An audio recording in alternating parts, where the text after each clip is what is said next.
Feitos do pó e humildes. Hoje nós vamos continuar aqui a nossa série de mensagens sobre o livro de Gênesis e vamos falar sobre feitos do pó e humildes.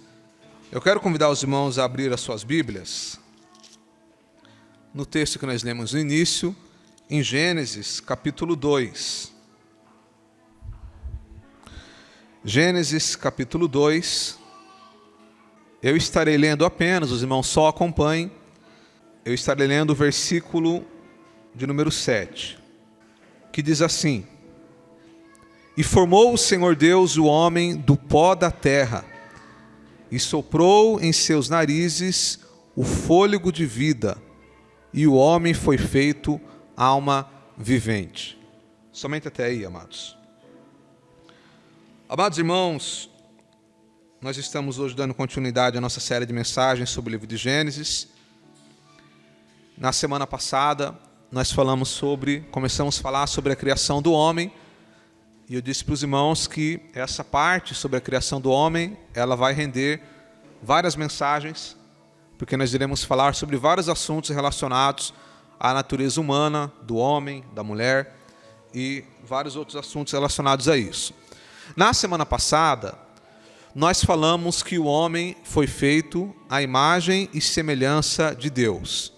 Então, nós aprendemos que a imagem e semelhança de Deus tem a ver com as características de Deus que Ele colocou em nós, os atributos de Deus que Ele colocou em nós. Dentre eles, a inteligência, a moralidade, a razão, dentre outros. Então, Deus colocou em nós características que nos diferencia dos animais.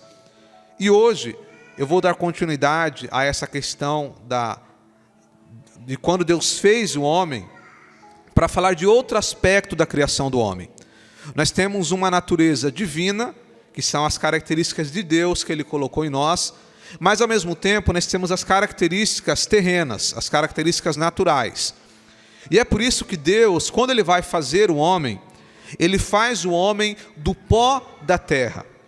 É interessante que quando Deus vai fazer todas as outras coisas, Ele fez pelo poder da palavra. Ele disse: haja luz e houve luz. Ele disse que houvesse vegetação e houve vegetação, os animais e por assim em diante. Mas quando Ele foi fazer o homem, Ele fez com a sua mão. A Bíblia diz que Ele formou o homem do pó da terra. O que me chama a atenção é que Deus poderia fazer o homem de qualquer outra matéria. Deus poderia fazer o homem de folhas, de madeira, de água, de qualquer outra coisa, de ouro, de prata, de bronze. Mas Deus faz o homem do pó da terra. E por que Deus faz o homem do pó da terra?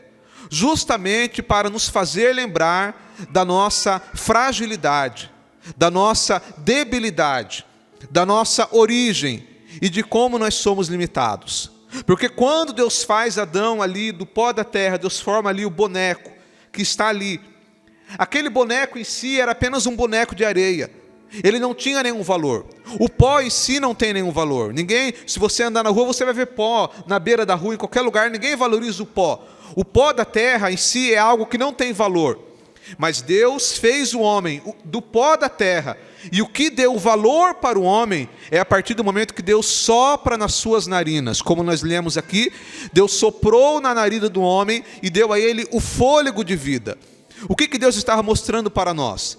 Que nós, sem esse fôlego de vida, sem essa misericórdia de Deus, sem a vida que Deus nos deu, nós somos apenas pó.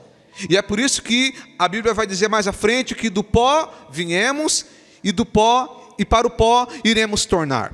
É interessante, amado, que eu sempre digo que a sabedoria da vida, ela está em você ver as coisas da maneira que elas são.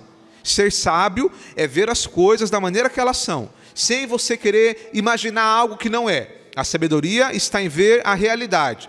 E a realidade da vida, muitas vezes, ela não é tão legal quanto a gente gostaria que fosse. A vida, ela nos mostra que às vezes as coisas são difíceis. E uma realidade da vida é a morte. Todos nós vamos morrer. E o interessante é que se você é colocado ali no caixão, E depois de algum tempo, depois de alguns meses, depois de alguns anos, você volta lá e vai ver que o que restou ali dentro daquele caixão? Apenas pó. Porque é isso que nós somos pó. E é por isso que quando nós lemos essa parte, que Deus fez o homem do pó da terra, ela nos lembra sobre a importância de nós sermos humildes. E é sobre isso que eu quero falar nesta noite. Deus fez o homem do pó da terra, e isso nos lembra da importância de nós sermos humildes. A humildade, ela é o oposto da soberba. O que é ser humilde? Ser humilde é você não se considerar superior ao seu próximo. Ser humilde, na verdade, em sua essência, tem a ver com você ter a total consciência, do fundo do seu coração, que você é dependente de Deus. A raiz da humildade, o que é uma pessoa humilde? Uma pessoa humilde é uma pessoa que reconhece a sua total dependência de Deus. É por isso que quando Deus faz o homem, o boneco na areia, sem o fôlego de vida, sem o sopro de Deus nas nossas narinas, nós éramos apenas um boneco, apenas pó. Mas quando Deus nos dá vida, aí sim nós nos tornamos esse ser humano tão capaz e tão inteligente como todos nós somos. Então, nós precisamos cultivar esse sentimento de humildade. A humildade, ela é uma característica muito essencial e fundamental na vida do cristão. A palavra diz em Provérbios capítulo 15, versículo 13: o temor do Senhor é a instrução da sabedoria, e precedendo a honra vem a humildade. Ou seja, o que vai nos fazer ser honrados por Deus é a nossa humildade. Da mesma forma que a Bíblia diz que a soberba procede à ruína. Sempre quando alguém está se comportando com soberba, agindo com soberba, procedendo-se com soberba, com arrogância, pode saber que mais ali à frente, essa pessoa ela vai ter uma queda. Porque a soberba precede a ruína. E da mesma forma o oposto é a realidade. Quando nós mantemos a humildade, nós certamente seremos honrados por Deus. Humildade é isso. É a nossa total consciência de que sem Deus nós não somos nada. Um outro texto interessante em Provérbios capítulo 16, versículo 18 diz assim: a soberba precede a ruína, e a altivez do espírito procede à queda. Então é por isso, amados, que nós temos que cultivar esse sentimento de humildade. Quando eu falo humildade, eu estou falando humildade sobre dois aspectos: humildade diante de Deus e humildade diante do próximo. A verdadeira humildade, ela tem a ver com isso. Ela tem a ver com eu reconhecer, primeiro, diante de Deus, que sem Ele eu não sou nada. E ao mesmo tempo reconhecer que sem o meu próximo eu também não consigo fazer nada.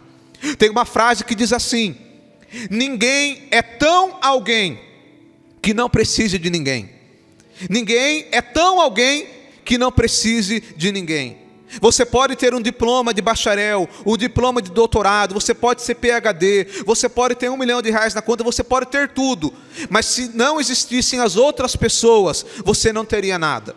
Por exemplo, a pessoa pode ter lá um doutor, ele pode ser um médico, um especialista. Ele pode ter estudado 10, 15 anos para que ele tivesse aquela profissão e aquela capacitação. Só que tem uma coisa: ele pode ser o doutor que for, mas se não for o pedreiro para construir a casa dele, ele não tem casa para morar. Você pode ser um grande psicólogo, psicanalista, um especialista, alguém formado, mas se não for lá o homem do campo, que às vezes não sabe nem ler e escrever, mas que ara a terra, que cava a terra, que planta a semente, que cuida, você não vai ter o arroz e o feijão para você comer na sua casa. Você pode ir lá no restaurante mais chique que tem lá os frutos do mar, o caviar, uma alimentação fantástica, as pessoas, um ambiente agradável, com uma iluminação agradável, tudo muito bom. Mas se não for o pescador que acordou lá 2 horas da manhã para ir no mar, para ir pescar aquele peixe bonito que está lá na sua mesa, você não teria peixe para comer. Então é por isso que nós não podemos desprezar o nosso próximo, porque nós precisamos um dos outros. Independente da sua classe social, independente do seu conhecimento, nós precisamos um dos outros. E esse sentimento de humildade, ele tem que haver em todas as áreas da nossa vida. Eu não posso tratar bem apenas a pessoa que tem algo para me oferecer. Quando eu descubro que alguém tem um carro bom, que ele tem uma boa conta, eu trato bem. Mas se a pessoa é uma pessoa que não tem nada para me oferecer, eu trato de qualquer forma. Não, nós temos que tratar a todos com amor, com respeito, com educação, porque todos nós somos iguais. Quando eu falo de humildade, mas algumas pessoas confundem humildade com falsa modéstia. São coisas diferentes. O que é a falsa modéstia? Por exemplo, temos aí a Dani, que é nutricionista. Alguém chegar para ela e perguntar: viu, você entende da alimentação? O que é a falsa modéstia? Não, eu entendo só um pouquinho, né? Não é muita coisa não. Tá, a pessoa vai falar: ok, então eu não vou ter uma consulta com você não entende, uai. Então, isso é falsa modéstia. Então, tem que ser verdadeiro. E você entende desse assunto? Entendo, eu estudei, estudo, não sei tudo, mas estou pesquisando e tenho conhecimento para te ajudar. Isso não é soberba, isso é confiança, é capacitação no seu trabalho. Então algumas pessoas confundem essa falsa modéstia de ficar toda hora se humilhando, se rebaixando. Eu tenho que andar de cabeça baixa, eu tenho que falar baixinho. Isso não é humildade, isso é falsa modéstia. Outra coisa que não é humildade, amados, é a condição financeira. Às vezes nós falamos assim, né? Vai numa casa de alguém e a casa é muito simples. A pessoa: essa casa é tão humilde. A gente pode até usar essa palavra, mas ela não está no contexto certo. Apenas significa que a casa da pessoa é simples. Mas não significa que porque a pessoa tem pouco dinheiro, ela é humilde. Ter muito dinheiro ou ter pouco dinheiro não representa a humildade. Tem pessoa que não tem nada, mas é soberbo. E tem pessoa que tem muitas posses e é humilde. A humildade não está naquilo que você tem ou naquilo que você não tem. A humildade não está no diploma que você tem ou que você não tem. A humildade não está na sua capacitação. A humildade tem a ver com esse sentimento que vem de dentro para fora, de entender que eu não sou superior ao meu próximo. Eu posso ser mais capacitado do que ele, isso pode acontecer. Eu posso ter uma condição financeira maior do que ele, mas isso não faz de mim um ser humano superior a ele, porque isso é soberba. A humildade está em entender que todos nós somos iguais. Existe também, amados, a soberba espiritual. Algumas pessoas que olham para o outro, às vezes a pessoa é meio problematiquinho, às vezes cai e levanta, e aí fica sentando o dedo. Esse daí é crente que fica em cima do muro. Eu sou um crente melhor do que ele. Aquela pessoa, toda vez, irmão, que você vê alguém que, toda oportunidade, a pessoa ela quer maiar a igreja, quer corrigir a igreja, quer exortar a igreja, só bate. Existe ali no fundo um sentimento de soberba, porque ele se acha superior ao próximo. Não que seja errado exortar, corrigir, mas existe um ponto de equilíbrio. Existe um ponto de equilíbrio que nós não podemos passar, porque eu tenho que entender que quando eu aponto o dedo para o meu próximo, tem 3 apontados para mim.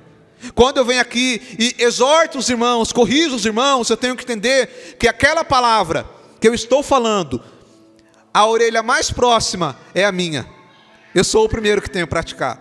Então é por isso que nós temos que ter esse sentimento de entender que eu posso ser um crente de 10, 20, 30 anos. Eu posso olhar para a minha vida e dizer: eu sou uma pessoa correta, eu sou uma pessoa que procura andar em santidade. Mas isso não faz eu superior ao meu próximo, porque todos nós somos pecadores diante de Deus. Nenhum de nós merecemos nada. As nossas obras para Deus não têm significado nenhum. A única coisa que importa é nós confiarmos no sangue de Jesus e buscarmos a santidade. Mas a santidade é um processo. A santidade ela é gradativa. Você vai ao longo da sua caminhada andando com Deus, a palavra vai entrando, vai corrigindo e você vai caminhando. Mas existem pessoas que estão em níveis diferentes. Tem uma pessoa que começou na fé agora, ele veio lá do mundo, então ele está num contexto. A pessoa que já está caminhando há 10, 20 anos é outro contexto. Agora olha para cá, amados.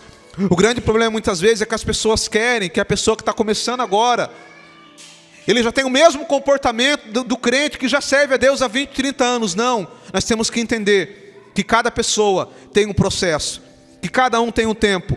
E mesmo que eu olhe para mim e possa olhar para o meu comportamento e me achar um crente melhor que o meu próximo, mesmo que olhando pelo meu olhar eu acho isso, mas eu não posso ter esse sentimento de soberba, porque diante de Deus todos nós somos pecadores.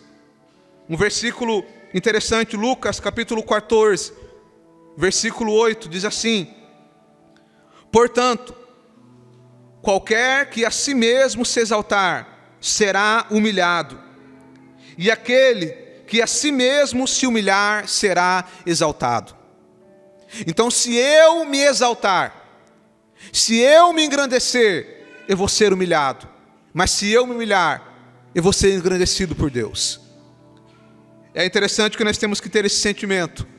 Qualquer que a si mesmo se exaltar, será humilhado. Todos nós dependemos de Deus.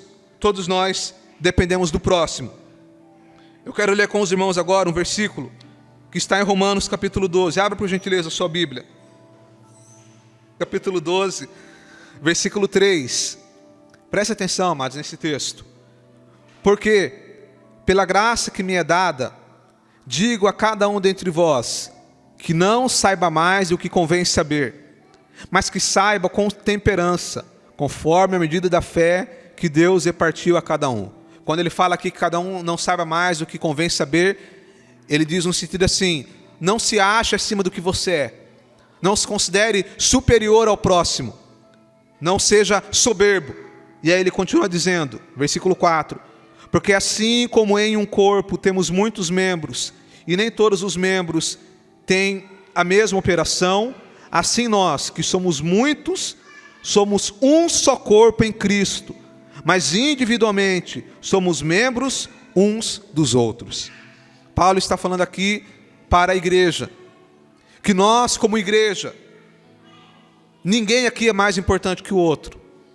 É óbvio que nós aqui somos uma igreja que está iniciando, mas nós já congregamos, e eu tenho certeza que muitos irmãos já participaram de contextos, onde porque a pessoa ela tem um determinado cargo, ela tem um determinado ministério na igreja, a pessoa pode se sentir superior ao outro. Mas o que Paulo está nos ensinando aqui, é que todos na obra de Deus têm a sua importância.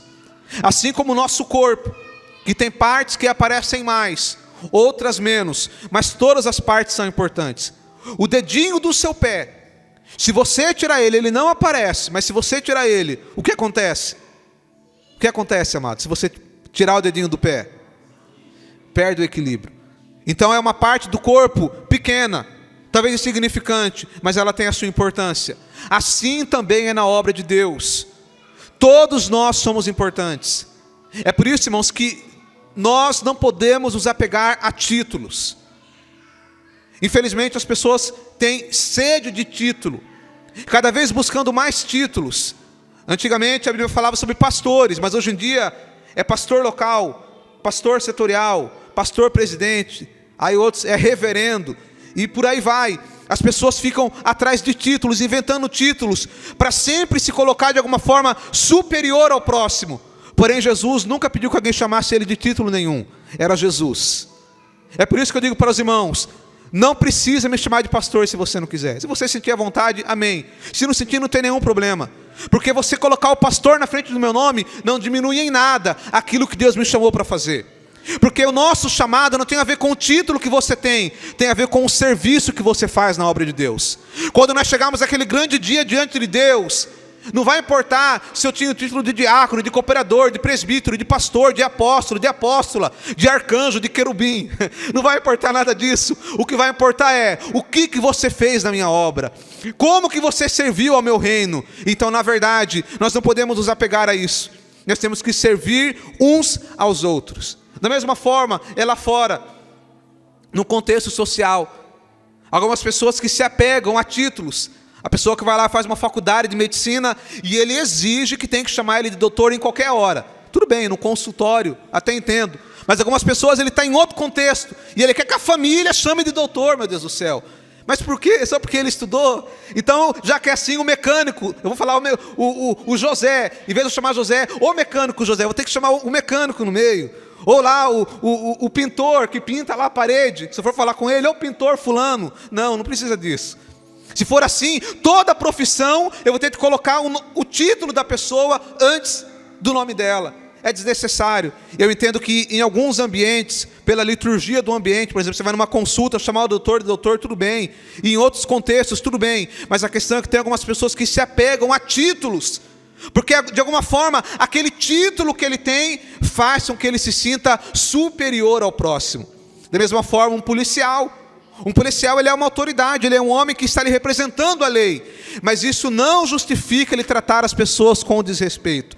Como muitas vezes, infelizmente, acontece. Policiais que ele vai falar com o cidadão e às vezes fala de forma grosseira. Não estou falando que é sempre assim, mas existem alguns casos. Ou alguns juízes, que ele está lá sentado na cadeira dele e ele trata as pessoas de uma forma rude. Só porque ele está naquela autoridade, mas ele se esquece que ele é pó, assim como aquele que ele está julgando. Eu estou apenas querendo mostrar para os irmãos que independente do seu título, da sua capacitação, da sua condição social, do quanto você tem na conta, todos nós somos pó. E nós não podemos nos esquecer disso. É interessante, amados. E eu queria ler com os irmãos. Aliás, não precisa nem abrir para a gente ganhar tempo. Mas Daniel capítulo 4. Aliás, vamos abrir sim, amados. Abre aí a Bíblia. Daniel capítulo 4. Esse aqui eu quero ler com os irmãos. Já estamos partindo para o final. Daniel capítulo 4. Nós vamos ver aqui, amados, o que acontece quando a soberba ela entra em nosso coração. Daniel capítulo 4, versículo 30. Diz assim: falou o rei e disse, esse rei aqui é Nabucodonosor, preste atenção. Falou o rei e disse, não é esta a grande Babilônia que eu edifiquei para a casa real, com a força do meu poder, para a glória da minha magnificência? Olha a soberba. Ele começou a olhar a Babilônia, ver a beleza da Babilônia, e ele falou, não é essa Babilônia aqui, ó, que eu fiz com a força do meu poder, pela minha capacidade, eu que fiz isso daqui, para a glória da minha magnificência, para a minha glória. E aí versículo 31, ainda estava a palavra na boca do rei, quando caiu uma voz do céu, ai, a ti se diz, ó rei Nabucodonosor, passou de ti o reino, e serás tirado dentre os homens, e a tua morada será com os animais do campo, far-te-ão comer erva, como os bois, e passar-se-ão 7 tempos sobre ti, até que conheças que o Altíssimo tem domínio sobre os reinos dos homens e os que a quem quer. Na mesma hora se cumpriu a palavra sobre Nabucodonosor, e foi tirado dentre os homens, olha só, amados, e comia erva como os bois, e o seu corpo foi molhado do orvalho do céu, até que lhe cresceu pelo, como as penas da águia, e suas unhas como as das aves. Presta atenção. Devido ao orgulho dele, à soberba dele, Deus tirou dele a lucidez, e ele foi comer mato, capim, como se fosse um animal. Ele ficou numa situação deplorável, porque foi uma humilhação que Deus fez, para mostrar a ele quem ele era. Agora veja o versículo 34. Mas ao fim daqueles dias, eu, Nabucodonosor, levantei os meus olhos ao céu, e tornou-me a vir o meu entendimento, e eu bendisse o Altíssimo, e louvei, e glorifiquei ao que vive para sempre, cujo domínio é um domínio sempre eterno, e cujo reino é de geração em geração. Que coisa maravilhosa. Ele passou por aquele processo de humilhação, mas depois de um tempo determinado, Deus foi misericordioso com ele. Ele voltou à sua lucidez, e aí ele teve que reconhecer que apenas Deus é digno de adoração, que apenas Deus é digno de honra e glória, e que tudo é por Ele e para Ele. Quantas pessoas, amados, que muitas vezes deixam esse sentimento entrar no coração, e às vezes devido à soberba, Deus permite a humilhação, Deus permite o sofrimento. Eu não estou dizendo que todo sofrimento é causado por erro, não estou dizendo isso, mas eu estou dizendo que em alguns casos, devido à soberba, Deus permite que venha a humilhação na vida da pessoa. Nabucodonosor, ele teve a misericórdia de Deus que alcançou ele, e ele teve uma segunda chance. Mas existem pessoas que não alcançam essa segunda chance, e vão para a eternidade, sem Deus, porque foram soberbos. Então é por isso que nós temos que cultivar a humildade. E a Bíblia diz que haja em nós o mesmo sentimento que houve em Cristo Jesus, que mesmo sendo Deus, não teve por usurpação ser igual a Deus. Antes, humilhou-se a si mesmo, tomando a forma de homem. Presta atenção. Daqui a pouco nós vamos participar do corpo e do sangue do Senhor Jesus. E não existe um exemplo maior de humilhação, de humildade, do que o nosso Mestre.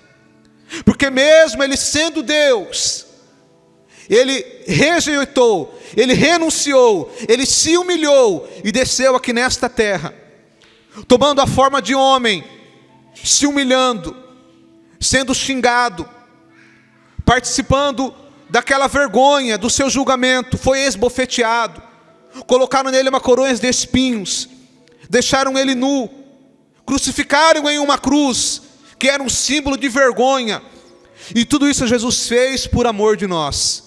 Então ele é o maior exemplo de humildade, de humilhação. Então eu quero concluir dizendo, amados, que nós possamos ter em nós esse sentimento de humildade, porque a palavra do Senhor diz que nós viemos do pó, e para o pó iremos tornar.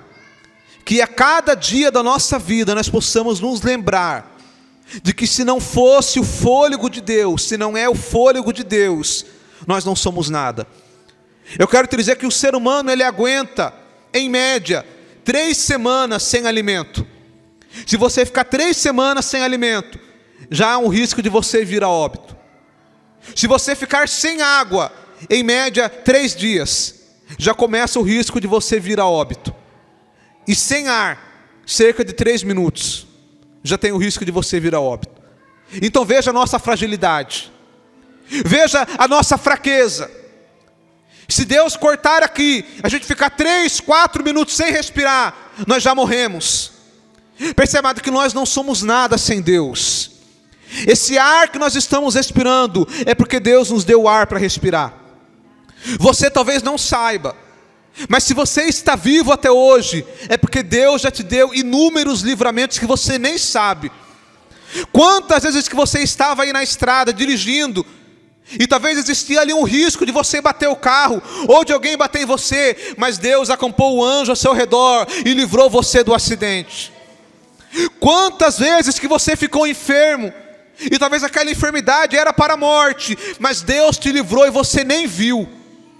Quantas vezes que existia o risco de alguém vir na rua e te fazer mal, te pegar, te roubar, te assassinar, mas Deus te livrou da morte.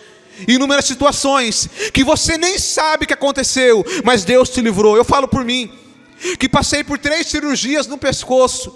Na última tive parada cardíaca, não era para eu estar aqui, mas a misericórdia de Deus me alcançou e por isso eu estou aqui, pregando a palavra do Senhor. Então, amados, que nós temos que ter esse sentimento de humildade, de entender que sem Deus nós não somos nada, de entender que sem o nosso próximo nós também não vamos a lugar nenhum. Nós precisamos de Deus e precisamos do nosso próximo, independente da nossa classe social, de quem nós somos. Nós temos que ter esse sentimento que nós somos apenas pó. Vamos orar nesse momento. Pai querido, no nome do Senhor Jesus, te damos graças por essa oportunidade, Senhor, de estarmos na Tua presença, pela oportunidade de ouvirmos a Tua palavra. Te damos graças, ó Pai, porque o Senhor, pela Tua bondade, pela Tua misericórdia, o Senhor nos deu fôlego de vida. E nós reconhecemos, ó Pai, que sem Ti nós não somos nada, que sem Ti, Senhor, nós não podemos ir a lugar algum, que nós somos totalmente dependentes de Ti, ó Senhor.